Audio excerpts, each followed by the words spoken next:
চলেন আজকে আমি আপনাদেরকে ছোলা কলাইয়ের হালুয়া বানিয়ে ঠিক আছে। এখানে আমি 150 গ্রাম ছোলা কলাইয়ের বিউলি নিয়েছি। এটা আমি ওভারনাইট ভিজিয়ে দিয়েছিলাম, রাত্রে ভিজিয়ে দিয়েছি একটু। এবার আপনাকে এটাকে নিয়ে একটা প্যানের মধ্যে এটাকে বয়েল করতে হবে একটু পানি দিয়ে ভালো করে। যদি রেসিপিটা ভালো লাগে আমার চ্যানেলটাকে লাইক আর সাবস্ক্রাইব জরুর করবেন। ধন্যবাদ। তো আমার চানাগুলো প্রায় রেডি হয়ে যাচ্ছে, একটু চিপে দেখে নেবেন হয়েছে কি হয়নি, তারপরে পানিটাকে স্টেন করে নেবেন। একটু ঠান্ডা হয়ে যাবে চানাগুলো, তারপরে মিক্সি জার থাকলে মিক্সির মধ্যে পেস্ট করে নেবেন, আর না হলে বাটনার মধ্যে একটু বেটে নেবেন সুন্দর করে। তো আমার দেখেন হয়ে গেছে, দেখতেই পাচ্ছেন।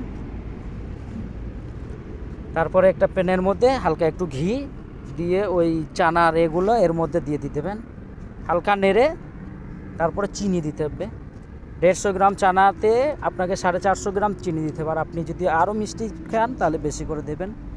একটু তেজপাতা, কিছু এলাচি দিয়ে দিলাম, এলাচি বহুতই জরুরি দরকার। তো তারপর সুন্দর করে একটা মিক্স করবেন।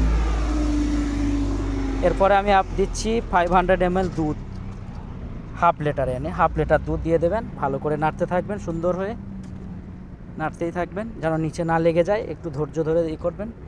আমি অন্য একটা প্লেটের মধ্যে হালকা একটা ঘি দিয়েছি, কারণ এই ব্যাটারটা যখন তৈরি হয়ে যাবে এটার মধ্যে দিয়ে আমি কাটলেটের মতো কেটে নেব। তো প্রায় আমার রেডি হয়ে আসছে। ভালো লাগলে একটু লাইক শেয়ার জরুর করবেন।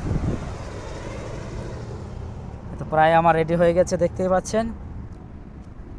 এবার আমি এটার মধ্যে ঢেলে দিচ্ছি। একটু গরম গরম, হাত দিয়ে না তাহলে হাতে লেগে যাবে আবার। এরপরে আমি উপর থেকে ড্রাই ফ্রুটস দিচ্ছি। এটা একটু খুবই সুন্দর একটা রেসিপি, বাড়িতে ট্রাই করবেন, খুবই দেখবেন ভালো এবং এনজয় করতে পারবেন। এটা আমার রেডি হয়ে গেছে। ধন্যবাদ দেখার জন্য। ভালো লাগলে লাইক শেয়ার সাবস্ক্রাইব জরুর করবেন। ভালো, বাই।